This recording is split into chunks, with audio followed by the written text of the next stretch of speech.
एक मिनट आप रुको।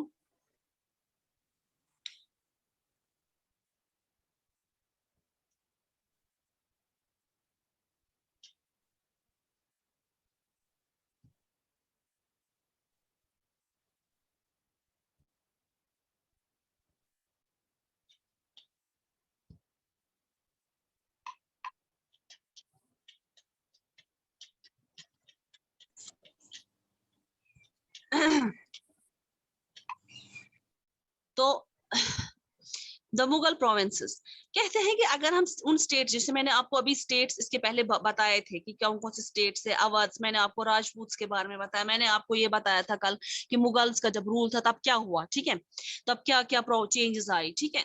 मैम आपकी आवाज कट कट के आ रही है। हाँ बेटा, हो सकता है नेटवर्क इशू हो। आप सबको कट कट के आ रही है कि खाली आपको आ रही है दानिया? मैम मुझे थोड़ी सी वालेकुम सलाम। वो तो ये मदीहा चली गई क्लास से। अच्छा, मदीहा इज देयर। मदीहा आपको आवाज आ रही? चलिए मैं कोशिश करती हूँ। अच्छा चलिए अब मैं पढ़ा रही हूँ, आप सुनिए, फोकस कीजिए बच्चा। कहते हैं कि वहां पे जो है old Mughal provinces 18th century की अवध, वो तो काफी ज्यादा उनकी एग्जिस्टेंस हुआ करती थी। वहां पे जो अवध हैदराबाद का, जो हमने अभी इससे पहले जो मैंने आपको अवध वगैरह वतन जागीर के बारे में, राजपूत के बारे में पढ़ाया था, उसके वही का बोल रहे हैं। तो कहते हैं कि ये जो स्टेट्स थे, यहाँ पे हाई मुगल नोबेलिटी थी। तो जो वहां के गवर्नर से, जैसे मैंने कहा था कि वो बड़े बड़े प्रोविंसेस का ख्याल रखते थे। सादत खान अवध का था, अवध में ख्याल रखता था।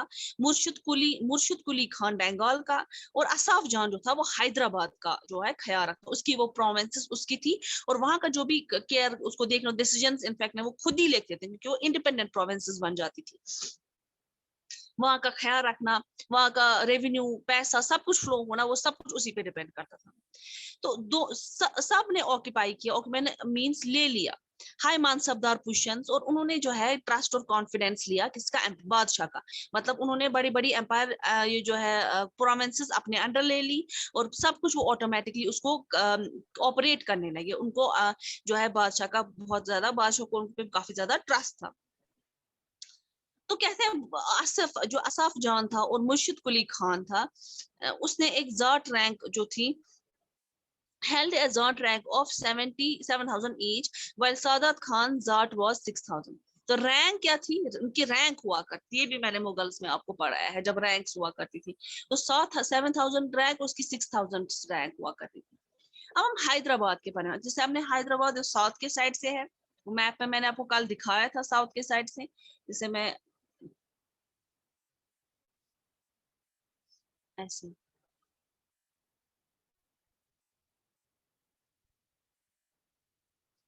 ये कौन सा है? ये साउथ है, ये नॉर्थ है, ये ईस्ट है, ये वेस्ट है, ठीक है।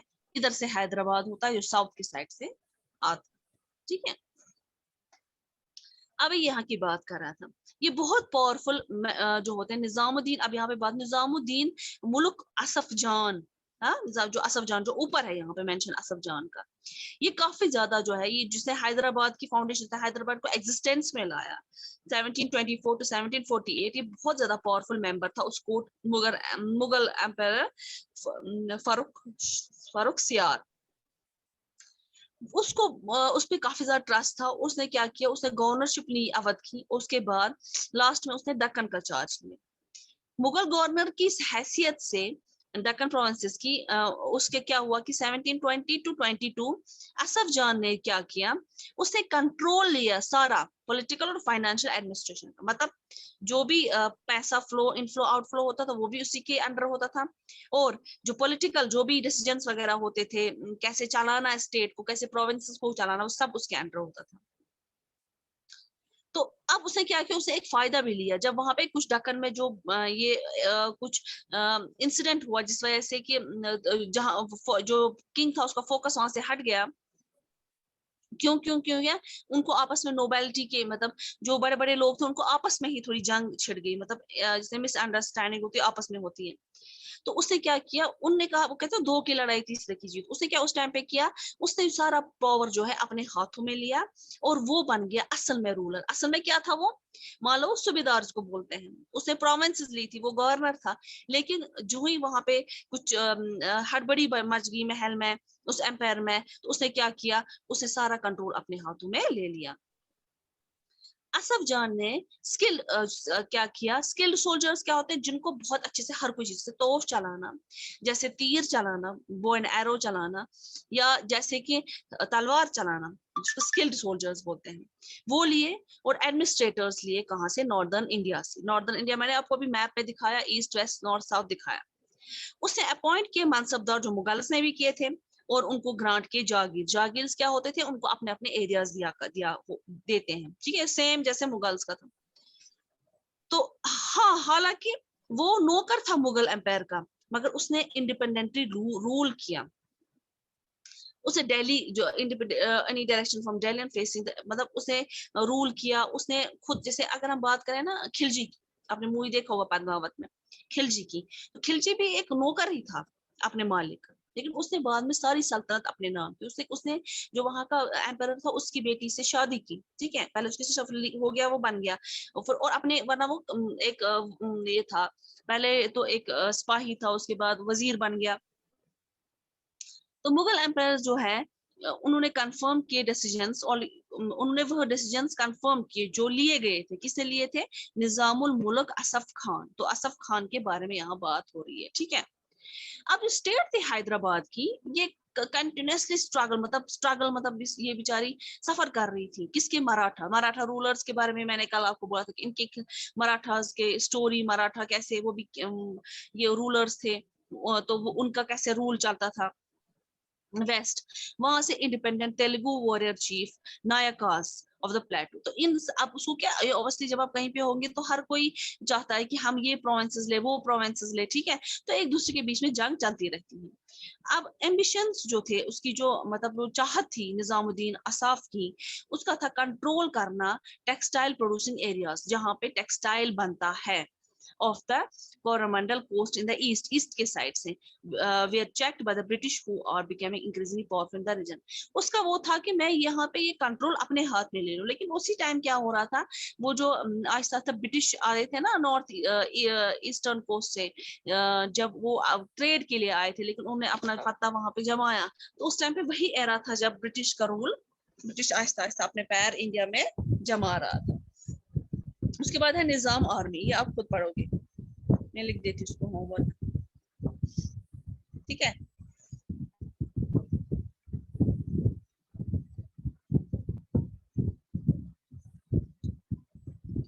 अच्छा, अब हम नेक्स्ट स्लाइड में आपसे शेयर करूंगी।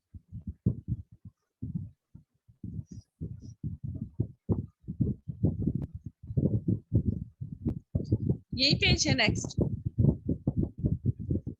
मरिया आप लोग क्यों सो जाते हैं, मैं पढ़ाती हूँ। फिर सीधे बोलो, स्कूल में उनको बोलो कि मुझे हमें अवध है, अब ये नहीं है अवध। 144 हाँ, ये नहीं है। बुरहानुल मुल्क सादत खान जो था, ये अपॉइंट हुआ था सूबेदार, जिसमें सूबेदार वगैरह का मुगल के टाइम पे बोला हुआ था, सूबेदार ऑफ अवध इन 1722। और उसको एक स्टेट उसने वहां पे बनाई, जिसमें काफी ज्यादा जो है ब्रेक अप था मुगल एम्पायर्स का, ठीक है, मतलब मुगल्स की थी, उनसे ले ली। अवध जो है एक प्रॉस्पेरस होता है, जो तरक्की की राह पे चल रहा हूँ। वो उसमें क्या था, उसमें रिच एलोबल गैंग प्लेन्स होते हैं, गंगा प्लेन्स, जो बहुत फर्टाइल होती है, जहाँ पे बहुत ज्यादा चीजें मिलती है। और इतना ही वहाँ पे अंडरग्राउंड भी चीजें बहुत ज्यादा, मतलब जमीन के अंदर चीजें बहुत ज्यादा मिलती हैं। वो कहाँ से थे, वो नॉर्थ इंडिया से, उसके साइड से था, और बंगाल के साथ। अब बुरहानुल मुल्क जो था, उसने भी क्या किया, उसने ऑफिस बनाए, सूबेदार, दीवानी, फौजदारी, ये सब कुछ। मदीहा आप मत लिखिए, क्या लिख रही है स्क्रीन पे, फौजदारी। अगर हम दूसरे हिसाब से बात करें, वो एक रेस्पॉन्सिबल था किस चीज के लिए, जिम्मेदार था पॉलिटिकल और फाइनेंशियल मिलिट्री अफेयर्स अवध के प्रोविंसेस को, मतलब अब अवध उसी के अंडर सारा आया था।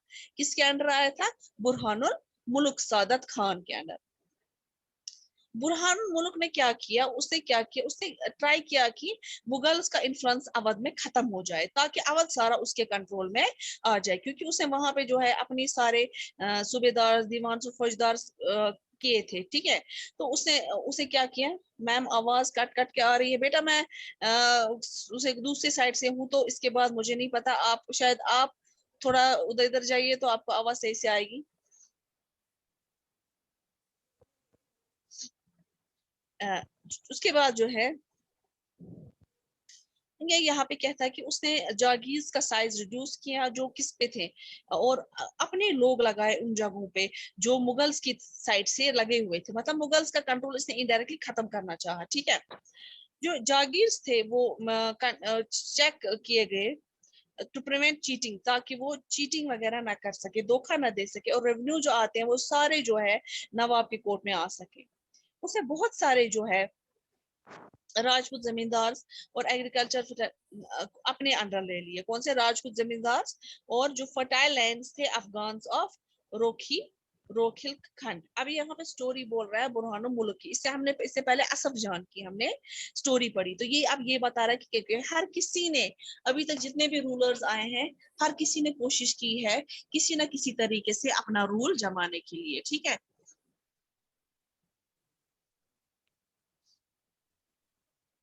एक मिनट बचा, हो गया ये। अब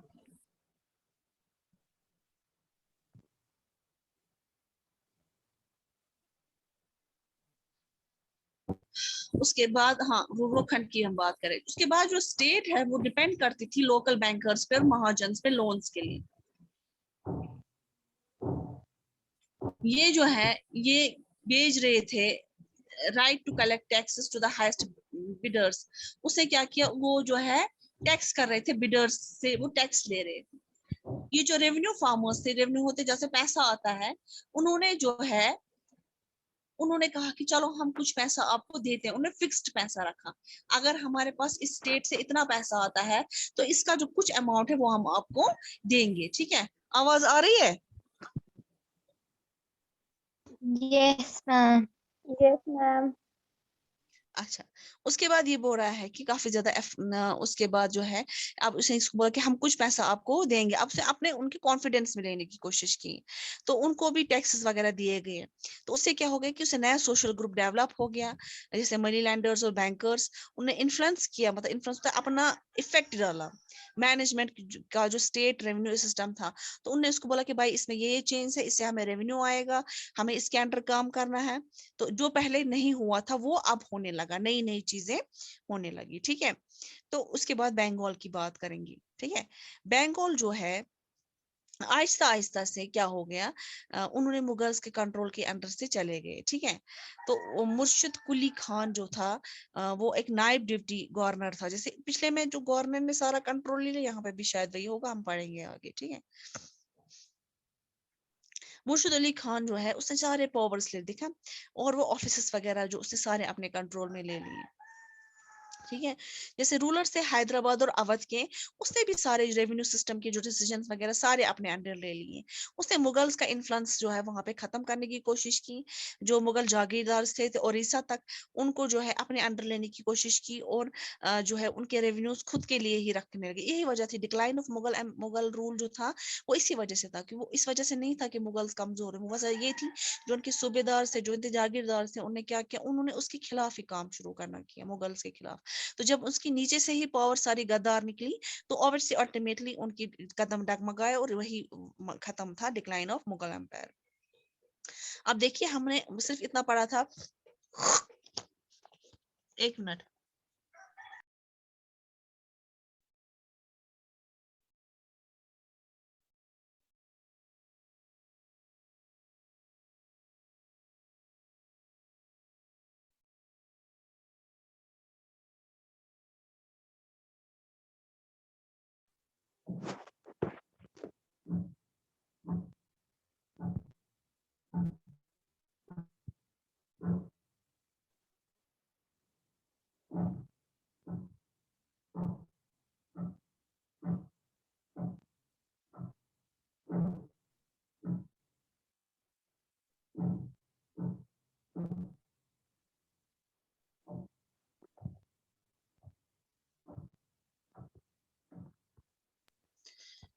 सॉरी, तो मैं आपको बता रही थी कि हम मुगल्स का जो रूल था, मुगल्स के जो ये रूलर्स थे, वो बेसिकली उनका पावर डिक्लाइन कैसे हुआ, जब उनके जमींदार वगैरह जो उन्हें अपॉइंट किए थे वो सारे उनके गद्दार निकले, ठीक है।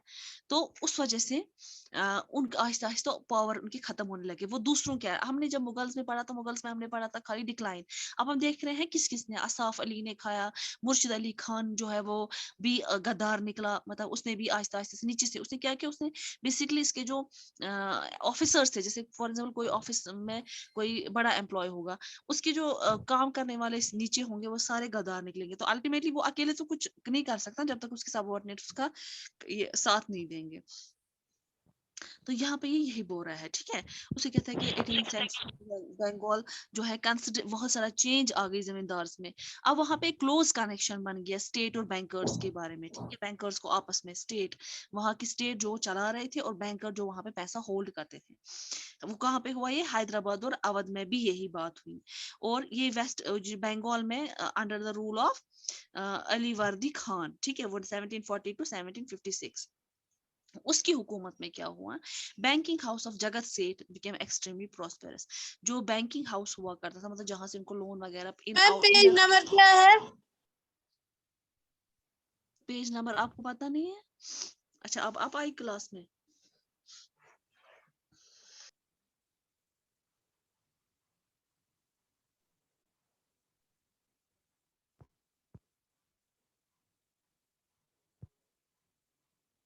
मैम ये हमारी क्लास की नहीं है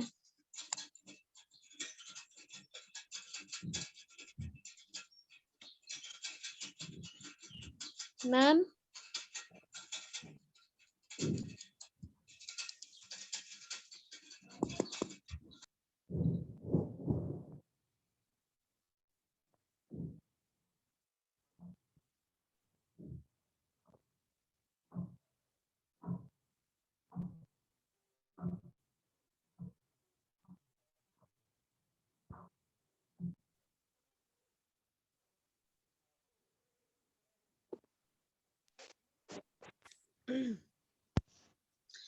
तो उसके बाद मैं बता रही थी आपको, कहाँ पहुंचे थे हम। तो उसके बाद क्लोज कनेक्शन ये क्या था हमारी अब। क्लास की नहीं है कौन? मैम, शगुफ्ता जहरा कोई है। शुक्ता जहरा आप किस क्लास की हैं, जरा अनम्यूट कीजिए। आप किस क्लास की है? शुक्ता जहरा अनम्यूट कीजिए, आप किस क्लास की हैं? मैम बोलिए मैम। आप किस क्लास की हैं? शुगुफ्ता जहरा, इतनी हरकत नहीं है बेटा, अब बोलो, आपको पूछ रही हूँ, आप अगर आप 6 क्लास की हैं तो आपकी अभी क्लास नहीं है, आपकी 10 पे क्लास होती है, ठीक है। वो निकली, एग्जिट किया इसने, ठीक है। तो अब बंगाल की बात भी है, स्टोरी हर जगह रिवॉल्व सेम होती है। अब यहाँ पे एरियाज अलग अलग है जो वहां ऑक्यूपाई हुए थे, ठीक है। तो अब जो वहां पे बैंकर्स वगैरह, अब ऑब्वियसली एक हुकूमत चलाने के लिए, एक एक प्रोविंस चलाने के लिए आपको इनफ्लो और आउटफ्लो ऑफ मनी जरूरी है, ठीक है। तो कहते हैं कि बंगाल जो है, अवध अली वर्दी खान की बात हो रही है यहाँ पे। उसके बाद उसने जगन से जो है काफी ज्यादा प्रॉस्पेरस हो गया। अगर हम देखेंगे, मतलब बर्ड आई व्यू होता है, अगर हम ऊपर से नजर मारे, हम देख सकते हैं कि कॉमन फीचर्स मैंने अभी कहा क्या, स्टेट्स में सबका सेम है। जो भी अभी तक हमने पढ़ा, हैदराबाद पढ़ा, बंगाल पढ़ा और कोई पढ़ा, तो सबका एक ही चीज है कि उन्होंने कैसे नीचे से ही जो उनके सूबेदार वगैरह था उन्हीं को अपने कंट्रोल में लिया, जागीरदार को अपने कंट्रोल में लिया, जिस वजह से अल्टीमेटली जो होते क्या हुआ, मुगल्स का पावर जो है खत्म हो गया, ठीक है। तो मुगल्स का जो उस टाइम पे था, उसको लगता था कि नहीं जी मेरा वहां पे कोई आदमी है, लेकिन वो क्या होता था, वो ऑलरेडी दूसरे ने जो है ऑक्यूपाई किया हुआ था, उससे उसने उसका जो है अपने अंडर किया होता था। और यहाँ पे जो है उसके उनके अलग अलग मेथड्स हुआ करते थे, जैसे टैक्स वगैरह लेने के लिए। तो उससे क्या किया कि उन्होंने अब इस चीज का ख्याल रखा कि हम ऑफिसर्स पे ना हो जाए। तो उन्होंने क्या किया, उन्हें रेवेन्यू फार्मर्स, उसने डायरेक्ट उनसे टैक्स लेना शुरू किया, ठीक है। जो प्रैक्टिस थी इजा इजार इजा सॉरी इजारादरी, जो मुगल्स ने बनाई थी वो पूरी इंडिया में फैल गई 18th सेंचुरी में, ठीक है। कंट्री में काफी ज्यादा उसका इफेक्ट होने लगा। अब जागीरदार का जो सिस्टम होता था टैक्स करने का, एक तो वो था, और इजाजादरी जो था वो सेकंड था। उसके बाद जो है दूसरा फीचर जो स्टेट का था वो था उनकी रिलेशनशिप, उनका रिश्ता किससे, बड़े बड़े बैंकर्स के साथ और मर्चेंट्स के साथ, क्योंकि उनको पता था कि अगर हम इनके साथ रिश्ता रखते हैं अच्छा, हमारा जो है पैसा इनफ्लो बहुत ज्यादा अच्छा हो जाएगा, और जिस वजह से हमारी जो प्रोविंसेस बहुत अच्छी रहेगी। तो उसके बाद जो है उन्होंने एक सिक्योरिटी कलेक्टिंग टैक्स लिए उन्हीं से, लैंड्स खरीदना शुरू किया उनसे, लैंड्स देना शुरू किया उनसे, अपने एजेंट्स रखे जिनको वो कॉन्स्टेंटली मॉनिटर करते थे, उनकी तरह नहीं कि जो मुगल्स ने छोड़ दिया, मुगल्स को अलग अलग एरिया दे दिए, ठीक है, जिस वजह से वो काफी ज्यादा चीटर्स बन गए। तो ये चीजें यहाँ पे जो है, इस वजह से उन्होंने जो है पॉलिटिकल कंट्रोल हर जगह पे किया, ठीक है। समझ आया? यहाँ तक हमारी क्लास खत्म हो गई। समझ आया? समझ आया मदीहा? समझ यस आया? मैम। ये क्या मदीहा, यस मैम। मैंने मदीहा लिसन, जो मैंने आपको बोला था आपने भेजा। अब आप इसमें क्या करेंगे, इसमें जो है money Rajput rulers have accepted, जो साइड साइड में कॉलम्स वगैरह होते हैं ना, पिक्चर्स वगैरह, ये आप खुद पढ़ोगे, ठीक है। जो साइड में ये यस इंफॉर्मेटिव होते मैम। हैं, इंफॉर्मेशन के लिए दिए गए होते हैं, ठीक है। चलिए, अल्लाह हाफिज क्लास।